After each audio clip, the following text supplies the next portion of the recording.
എരുമപ്പെട്ടിയിലേത് ദൃശ്യം മോഡൽ കൊലപാതകം തന്നെയെന്ന നിഗമനത്തിലേക്ക് എത്തിച്ചേർന്ന് പോലീസ്. അസ്ഥികൂടം 40-നും 45-നും ഇടയിൽ പ്രായമുള്ള സ്ത്രീയുടേതെന്ന് ഫോറൻസിക് പരിശോധനയിൽ തിരിച്ചറിഞ്ഞു.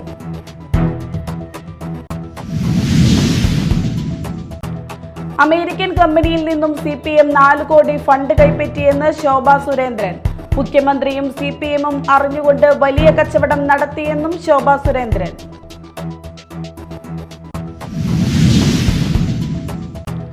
പാലപ്പിള്ളി പുതുക്കാട് എസ്റ്റേറ്റിൽ കാട്ടാനക്കൂട്ടം എത്തി. ജനങ്ങൾ താമസിക്കുന്ന പാടുകൾക്കരികിലാണ് കുട്ടികളടക്കം 25ഓളം കാട്ടാനക്കൂട്ടം എത്തിയത്.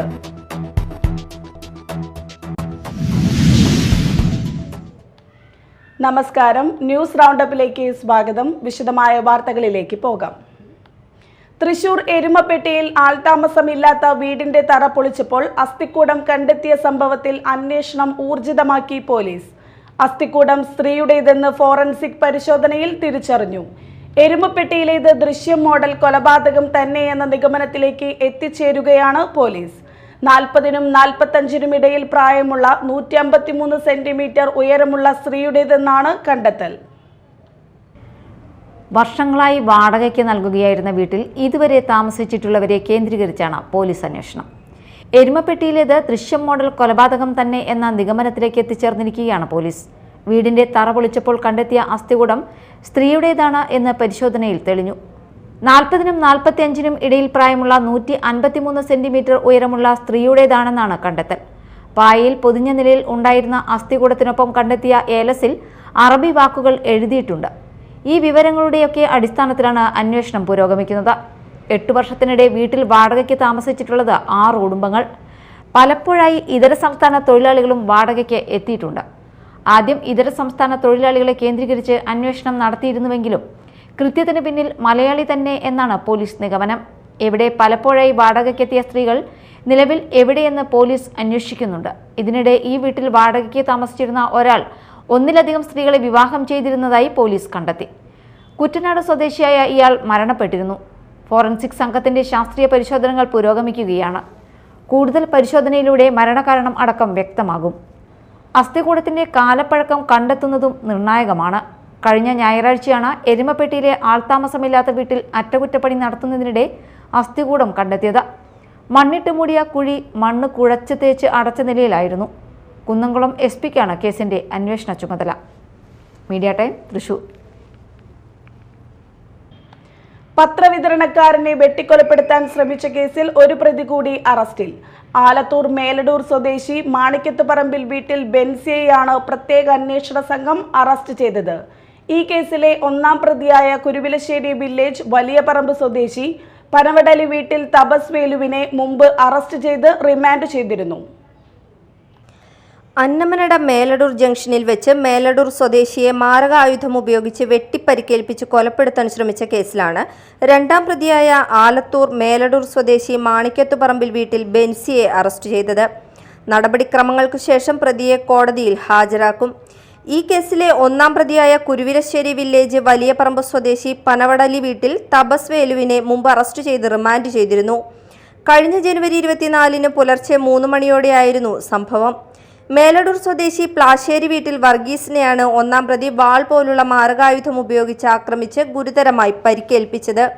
സംഭവത്തെ തുടർന്ന് വർഗീസിന്റെ ഭാര്യ നൽകിയ പരാതിയുടെ അടിസ്ഥാനത്തിൽ വധശ്രമം ഉൾപ്പെടെയുള്ള വകുപ്പുകൾ ചുമത്തിയാണ് മാള പോലീസ് സ്റ്റേഷനിൽ കേസെടുത്തിരുന്നത്. എന്നാൽ അന്വേഷണത്തിന്റെ പ്രാരംഭഘട്ടത്തിൽ പ്രതികളെക്കുറിച്ച് യാതൊരുവിധ സൂചനകളും ലഭ്യമായിരുന്നില്ല. ഈ വെല്ലുവിളി ഏറ്റെടുത്ത് പ്രതിയെ എത്രയും വേഗം നിയമത്തിന് മുന്നിൽ എത്തിക്കുന്നതിനായി തൃശൂർ റൂറൽ ജില്ലാ പോലീസ് മേധാവിയുടെ നേതൃത്വത്തിൽ ഒരു പ്രത്യേക അന്വേഷണ സംഘം രൂപീകരിച്ചിരുന്നു. Mala police station SHO Sajin Sashi, SI Anilkumar, GASIമാരായ നജീബ്, ഷാജിദ എന്നിവരാണ് പ്രതിയെ പിടികൂടിയ അന്വേഷണ സംഘത്തിലുണ്ടായിരുന്നത്. Media time, Mala. അമേരിക്കൻ കമ്പനിയിൽ നിന്നും CPM 4 കോടി ഫണ്ട് കൈപ്പറ്റിയെന്ന് ശോഭാ സുരേന്ദ്രൻ. അമേരിക്കൻ കമ്പനിക്ക് കേരളത്തിന്റെ ആരോഗ്യ മേഖലയെ തീരെഴുതിയതെന്ന് ശോഭാ സുരേന്ദ്രൻ ആരോപിച്ചു. കേരളത്തിന്റെ ആരോഗ്യ മേഖലയെ തകർക്കാനുള്ള നിരവധി കാര്യങ്ങൾ ചെയ്തുവെന്നും ശോഭാ സുരേന്ദ്രൻ തൃശൂരിൽ ആരോപിച്ചു. മുഖ്യമന്ത്രിയും CPMഉം അറിഞ്ഞുകൊണ്ട് വലിയ കച്ചവടം നടത്തിയെന്നും ശോഭാ സുരേന്ദ്രൻ ആരോപിച്ചു. ഇവിടെ വലിയ ഒരു കച്ചവടം സർക്കാർ അറിഞ്ഞുകൊണ്ട്, കേരളത്തിൻ്റെ മുഖ്യമന്ത്രിയും മാർക്സിസ്റ്റ് പാർട്ടിയും അറിഞ്ഞുകൊണ്ട് കേരളത്തിൽ വലിയ ഒരു കച്ചവടം അവർ നടത്തിയിരിക്കുകയാണ്. അപ്പോൾ ഈ കച്ചവടം നടത്തിയിട്ടുള്ളത് വലിയൊരു കമ്പനി, ആ കമ്പനിയുടെ പേര് P1 ഇൻഫ്രാസ്ട്രക്ചർ പ്രൈവറ്റ് ലിമിറ്റഡ് എന്നാണ്. ഈ P1 ഇൻഫ്രാസ്ട്രക്ചർ പ്രൈവറ്റ് ലിമിറ്റഡ് എന്ന് പറയുന്ന ഈ കമ്പനിക്ക് 2021 വരെ നമ്മുടെ നാട്ടിൽ യാതൊരു തരത്തിലുമുള്ള ബിസിനസ്സും അവർ നടത്തുന്നില്ല. ആ കമ്പനി P1 ഇൻഫ്രാസ്ട്രക്ചർ കമ്പനി 2021 8/3/2021 2 കോടി രൂപ മാർക്സിസ്റ്റ് പാർട്ടിക്ക് സംഭാവന നൽകിയിട്ടുണ്ട്. അപ്പോൾ P1 ഇൻഫ്രാസ്ട്രക്ചർ കമ്പനി 8/3/2021 2 കോടി രൂപ മാർക്സിസ്റ്റ് പാർട്ടിയുടെ പാർട്ടി ഫണ്ടിലേക്ക് നൽകുകയും 9/3/2021 വീണ്ടും ഒരു 2 കോടി രൂപ മാർക്സിസ്റ്റ് പാർട്ടിയുടെ ഫണ്ടിലേക്ക് നൽകുകയും ചെയ്തത് 2021 2021 ശേഷം ഇവിടെ കേരളത്തിൽ ആ കമ്പനി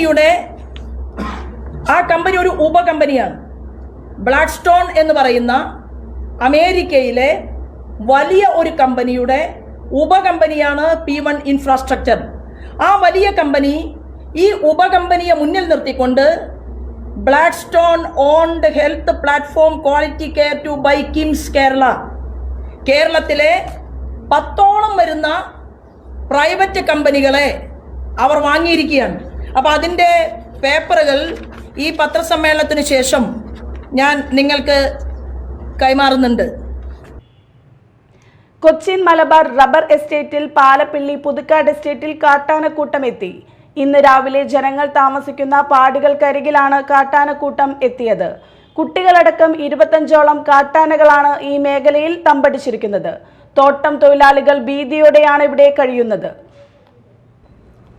പാലപ്പിള്ളി മേഖലയിൽ ഭീതി വിതച്ച് കാട്ടാനക്കൂട്ടം. കുട്ടികൾ ഉൾപ്പെടെ 30ലേറെ ആനകളാണ് റബ്ബർ എസ്റ്റേറ്റുകളിൽ തമ്പടിച്ചിരിക്കുന്നത്. ശനിയാഴ്ച രാവിലെ ചിമിനി എസ്റ്റേറ്റിൽ എത്തിയ ആനക്കൂട്ടം റോഡ് മുറിച്ചു കടക്കുന്നതിനിടെ നിരവധി യാത്രക്കാരാണ് വഴിയിൽ കുടുങ്ങിയത്. ഇത്രയേറെ ആനകൾ ഒന്നിച്ച് ജനവാസ മേഖലയിൽ എത്തുന്നത് ആദ്യമായാണെന്ന് പ്രദേശവാസികൾ പറയുന്നു. അക്കരപ്പാടി, കാരിക്കുളം എന്നിവിടങ്ങളിലാണ് ആനക്കൂട്ടം തമ്പടിക്കുന്നത്. പാലപ്പിള്ളി ചിമ്മിനി ഡാം റോഡിലും ആനകൾ ഇറങ്ങുന്നത് ആശങ്കയ്ക്ക് ഇടയാക്കുന്നുണ്ട്. തോട്ടങ്ങളിൽ ആനക്കൂട്ടം നിലയുറപ്പിച്ചതോടെ ടാപ്പിങ്ങിനെത്തിയ തൊഴിലാളികൾക്ക് പണിക്കിറങ്ങാൻ കഴിഞ്ഞില്ല. നാട്ടുകാരും വാച്ചർമാരും ചേർന്ന് പലതവണ ആനകളെ കാടുകയറ്റാൻ ശ്രമിച്ചെങ്കിലും ഫലമുണ്ടായില്ല. മേഖലയിൽ വേണ്ടത്ര RRT സംഘങ്ങൾ ഇല്ലാത്തതും പ്രതിസന്ധിക്ക് ഇടയാക്കുന്നുണ്ട്. കഴിഞ്ഞ രാത്രിയിലാണ് ആനക്കൂട്ടം പ്രദേശത്തെത്തിയത്. വീടുകൾക്ക് സമീപത്ത് ചിഹ്നം വിളിച്ചെത്തിയ ആനക്കൂട്ടത്തെ നാട്ടുകാർ പടക്കം പൊട്ടിച്ചും പാട്ടക്കൊട്ടിയുമാണ് അകറ്റിയത്. ജനവാസ മേഖലയിൽ നിന്ന് തോട്ടങ്ങളിലേക്ക് കടന്ന ആനക്കൂട്ടം പലതവണയാണ് റോഡിലിറങ്ങി നിലയുറപ്പിച്ചത്. രാത്രികളിൽ ആനക്കൂട്ടം വീടുകൾക്ക് സമീപമെത്തി നാശനഷ്ടങ്ങൾ വരുത്തുമെന്ന ആശങ്കയിലാണ് നാട്ടുകാർ. വനപാലകർ ഇടപെട്ട് ആനകളെ കാടുകയറ്റാൻ നടപടിയെടുക്കണമെന്നാണ് നാട്ടുകാരുടെ ആവശ്യം. Media time, Puthukkad. ഗുരുവായൂർ ശ്രീകൃഷ്ണ ക്ഷേത്രത്തിലെ ഭണ്ഡാരത്തിൽ നിന്ന് ഇക്കുറിയും നിരോധിച്ച നോട്ടുകൾ കണ്ടെത്തി.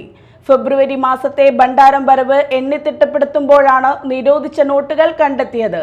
ആരാണ് ഇത്തരത്തിൽ നിരോധിച്ച നോട്ടുകൾ ഗുരുവായൂർ ക്ഷേത്ര ഭണ്ഡാരങ്ങളിൽ നിക്ഷേപിക്കുന്നതെന്ന് വ്യക്തമല്ല. ആകെ 71,500 രൂപ മൂല്യം വരുന്ന 66 നിരോധിച്ച നോട്ടുകളാണ് കണ്ടെത്തിയത്.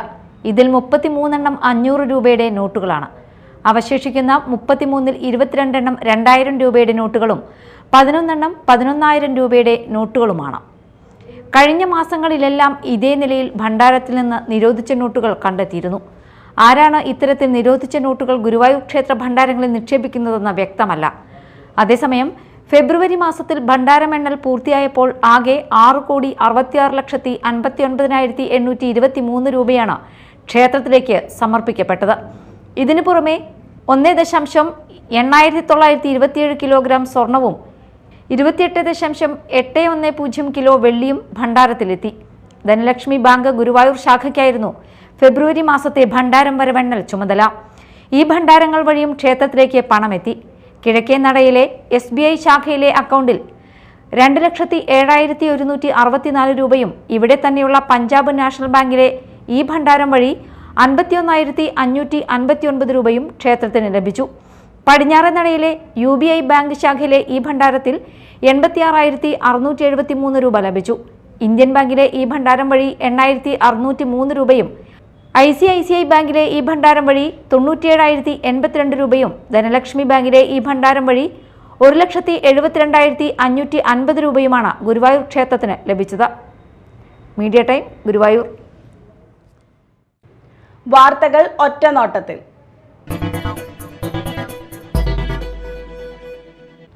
വെള്ളൂരിൽ കേരള മുസ്ലിം ജമാഅത്ത്, SYS, SSF എന്നിവയുടെ നേതൃത്വത്തിൽ റംലാൻ ഭക്ഷ്യക്കിറ്റ് വിതരണവും പെൻഷൻ പദ്ധതിയുടെ ഉദ്ഘാടനവും നടന്നു. SJM Irinjalakuda range secretary Muhammad Rafi Saqafi പ്രാർത്ഥന നിർവഹിച്ചു. VR സുനിൽകുമാർ MLA ഉദ്ഘാടനം ചെയ്തു. KC മൊയ്തു ഹാജി അധ്യക്ഷത വഹിച്ചു. VA നദീർ പെൻഷൻ പദ്ധതിയുടെ ഉദ്ഘാടനം നിർവഹിച്ചു. SYS സാന്ത്വനം സെക്രട്ടറി TA ഷാജഹാൻ പ്രഭാഷണം നടത്തി. PA Saleem, KS Shihab Saqafi, AA Nishad, PA Saleem എന്നിവർ സംസാരിച്ചു. നമ്മുടെ എല്ലാവരുടെയും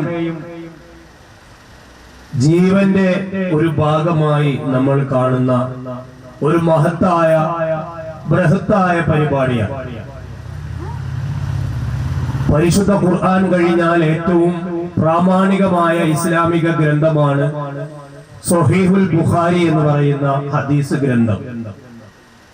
നമ്മളെല്ലാവരും വിശുദ്ധ ദീനിനെ പഠിക്കാൻ അവലംബിക്കുന്ന ഈ ബുഖാരി എന്ന് പറയുന്ന ഹദീസ് ഗ്രന്ഥത്തിൽ ഇമാം ബുഖാരി റളിയല്ലാഹു അൻഹു കൊണ്ടുവന്ന ഒരു ഹദീസ്, അർറാഹിമൂന യർഹമുക്കുമുർ റഹ്മാൻ ഇർഹമു മൻ ഫിൽ അർളി യർഹമുക്കും മൻ ഫിസ് സമാ.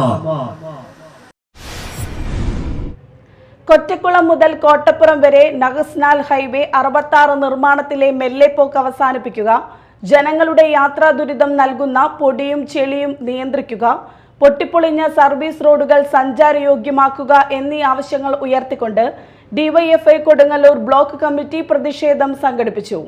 കൊടുങ്ങല്ലൂർ വില്ലേജ് പരിസരത്തു നിന്നും ആരംഭിച്ച പ്രകടനം ചന്തപ്പുരയിൽ പ്രതിഷേധ യോഗത്തോടെ അവസാനിച്ചു. CITU area secretary EG Surendran ഉദ്ഘാടനം ചെയ്തു. DYFI Kodungallur block president CK Haris അധ്യക്ഷത വഹിച്ചു. സംസ്ഥാന സർക്കാരിന്റെ ആയുഷ് വകുപ്പിന്റെ കീഴിൽ പ്രവർത്തിക്കുന്ന ആയുർവേദവും ഹോമിയോപ്പതി ഡിസ്പെൻസറികളും സംയുക്തമായി ആരോഗ്യ പ്രചരണ പരിപാടിയായ ആരോഗ്യം ആനന്ദം വൈബ് ഫോർ വെൽനസ് പരിപാടി സംഘടിപ്പിച്ചു.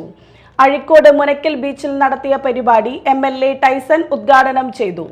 Vibe for wellness convener Sreenarayanapuram government health department medical officer doctor Afzal, doctor Swapna Chandran, homoeopathy medical officer Edathiruthi doctor Shabeena, vibe for wellness convener Kaipamangalam medical officer doctor A Sujith എന്നിവർ സംസാരിച്ചു. പരിപാടിയിൽ പൊതുജനങ്ങളും വിദ്യാർത്ഥികളും ആരോഗ്യ പ്രവർത്തകരും പങ്കെടുത്തു. വിവേകാനന്ദ സ്വാമികളുടെ ദർശനങ്ങളെ ഇന്ത്യയിലെ യുവജനങ്ങൾക്കായി പകരാൻ സ്വജീവിതം ഇതിന്റെ പ്രവർത്തനങ്ങൾക്കായി സമർപ്പിച്ച വ്യക്തിത്വമാണ് നവതി ആഘോഷിക്കുന്ന ഡോക്ടർ M ലക്ഷ്മികുമാരിയുടേതെന്ന് ആനന്ദവനം ഭാരതി സ്വാമികൾ ഉദ്ബോധിപ്പിച്ചു. കൊടുങ്ങല്ലൂർ വിവേകാനന്ദ കേന്ദ്ര വേദിക് വിഷൻ ഫൗണ്ടേഷൻ ഓഡിറ്റോറിയത്തിൽ നവതി ആഘോഷം ഉദ്ഘാടനം ചെയ്ത് സംസാരിക്കുകയായിരുന്നു സ്വാമി. ചടങ്ങിൽ Kodungallur SNDP union president PK Raveendran അധ്യക്ഷനായിരുന്നു. തൃശൂർ ശ്രീരാമകൃഷ്ണ മഠം വിമലപ്രാണ മാതാജി, IR അശോകൻ, ജോഷി പോളക്കുളത്ത് എന്നിവർ പ്രസംഗിച്ചു.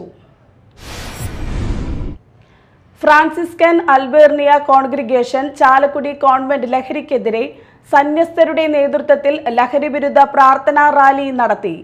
SH കോൺവെന്റിൽ നിന്നും ആരംഭിച്ച റാലി നഗരസഭ ബസ് സ്റ്റാൻഡിൽ സമാപിച്ചു. തുടർന്ന് നടത്തിയ യോഗത്തിൽ സിസ്റ്റർ ബിനയ ബാസ്റ്റിൻ അധ്യക്ഷയായി. Sister Maria, sister Bineetha Mathew, sister Christa, sister Jane എന്നിവർ സംസാരിച്ചു. തുടർന്ന് കുട്ടികളുടെ നേതൃത്വത്തിൽ ബോധവൽക്കരണ ഫ്ലാഷ് മോബും അരങ്ങേറി. ചാലക്കുടി ശ്രീ കണ്ണമ്പുഴ ഭഗവതി ക്ഷേത്രത്തിലെ താലപ്പൊലി മഹോത്സവം ഭക്തിസാന്ദ്രമായി. നൂറുകണക്കിന് വിശ്വാസികൾ ക്ഷേത്രാങ്കണത്തിലെത്തി. പുലർച്ചെ മുതൽ ഉച്ചവരെ ക്ഷേത്ര ചടങ്ങുകൾ നടന്നു. രാവിലെ ഓട്ടംതുള്ളൽ, ആനയൂട്ട്, ക്ഷേത്രനടയിൽ കഥനവെടി, ഉച്ചയ്ക്ക് 1 മുതൽ വൈകിട്ട് 6:15 വരെ കാഴ്ചശീവേലി, നാദസ്വരം, പഞ്ചവാദ്യം, പാണ്ടിമേളം, ചുറ്റുവിളക്ക്, വിവിധ ദേശക്കാരുടെ താലിവരവ് എന്നിവ നടന്നു. രാത്രി 12-ന് കണ്ണമ്പുഴ കാവിലമ്മയുടെ അശ്വതിരാവ് എഴുന്നള്ളിപ്പ് എന്നിങ്ങനെയായിരുന്നു ചടങ്ങുകൾ. ആധുനിക സൗകര്യങ്ങളോട് കൂടിയ അറിവുകളുടെ കേന്ദ്രമായി മാറുകയാണ് സംസ്ഥാനത്തെ വില്ലേജ് ഓഫീസുകൾ എന്ന് റവന്യൂ വകുപ്പ് മന്ത്രി കെ രാജൻ. സ്മാർട്ട് വില്ലേജ് ഓഫീസുകളുടെ സംസ്ഥാനതല നിർമ്മാണോദ്ഘാടനം നിർവഹിച്ച് സംസാരിക്കുകയായിരുന്നു മന്ത്രി. ഇത് കഴിച്ച് 43 വില്ലേജുകളിൽ കൂടി ആളുകൾ ഔപചാരികമായിട്ടുള്ള സംസ്ഥാനതല ഉദ്ഘാടനം നിർവഹിക്കാനായി കാത്തിരിക്കുന്നുണ്ട് എന്നുള്ളതുകൊണ്ട് അവരെ ആരെയും ബുദ്ധിമുട്ടിക്കേണ്ടതില്ല എന്നുള്ളതുകൊണ്ട് ആദ്യം തന്നെ കണിമംഗലം ഉൾപ്പെടെ സംസ്ഥാനത്ത് ഇന്ന് തറക്കല്ലിടുന്ന 44 വില്ലേജ് ഓഫീസുകളുടെ നിർമ്മാണോദ്ഘാടനം ഒരുമിച്ച് ഈ ചടങ്ങിൽ വെച്ച് ഓൺലൈനായി സന്തോഷപൂർവ്വം നിർവഹിച്ചതായി ആദ്യമേ അറിയിക്കട്ടെ. 50 ലക്ഷം രൂപ ചെലവഴിച്ചുകൊണ്ട് റവന്യൂവിൻ്റെ വില്ലേജ് ഓഫീസുകൾ ഏറ്റവും പുതിയ മോഡലിൽ സ്മാർട്ട് വില്ലേജ് ഓഫീസുകളായി മാറ്റാൻ വേണ്ടിയാണ് ഇന്ന് 44 വില്ലേജ് ഓഫീസുകളുടെ കൂടി തറക്കല്ലിടൽ ഇവിടെ വെച്ച് നടക്കുന്നത്. ഏതാണ്ട് 700ഓളം വില്ലേജുകൾ ഇപ്പോൾ സ്മാർട്ട് പദവിയിലേക്ക് എത്തിക്കഴിഞ്ഞു. പുതിയ കെട്ടിടങ്ങൾ മാത്രമാണ്. സംസ്ഥാനത്തെ 44 വില്ലേജ് ഓഫീസുകളുടെ നിർമ്മാണോദ്ഘാടനമാണ് മന്ത്രി നിർവഹിച്ചത്. നെടുപുഴ ഗവൺമെന്റ് വിമൻസ് പോളിടെക്നിക് ഓഡിറ്റോറിയത്തിൽ നടന്ന ചടങ്ങിൽ ജില്ലാ കലക്ടർ അർജുൻ പാണ്ഡ്യൻ അധ്യക്ഷത വഹിച്ചു. തൃശൂർ കോർപ്പറേഷൻ ആരോഗ്യ standing committee chairperson Sheena Chandran, corporation divisional കൗൺസിലർമാരായ പത്മിനി ഷാജി, പ്രിൻസി റോജൻ, ADMR മനോജ്, തൃശൂർ താലൂക്ക് തഹസിൽദാർ ടി ജയശ്രീ, വിവിധ രാഷ്ട്രീയ പാർട്ടി പ്രതിനിധികൾ, ഉദ്യോഗസ്ഥർ തുടങ്ങിയവർ പങ്കെടുത്തു. പ്രധാന വാർത്തകൾ ഒരിക്കൽ കൂടി. എരുമപ്പെട്ടിയിലേത് ദൃശ്യം മോഡൽ കൊലപാതകം തന്നെയെന്ന നിഗമനത്തിലേക്ക് എത്തിച്ചേർന്ന് പോലീസ്. അസ്ഥികൂടം 40-നും 45-നും ഇടയിൽ പ്രായമുള്ള സ്ത്രീയുടേതെന്ന് ഫോറൻസിക് പരിശോധനയിൽ തിരിച്ചറിഞ്ഞു.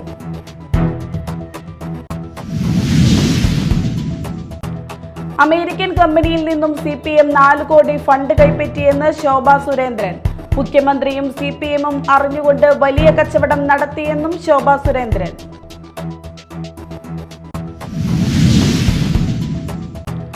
പാലപ്പിള്ളി പുതുക്കാട് എസ്റ്റേറ്റിൽ കാട്ടാനക്കൂട്ടം എത്തി. ജനങ്ങൾ താമസിക്കുന്ന പാടികൾക്കരികിലാണ് കുട്ടികളടക്കം 25ഓളം കാട്ടാനക്കൂട്ടം എത്തിയത്.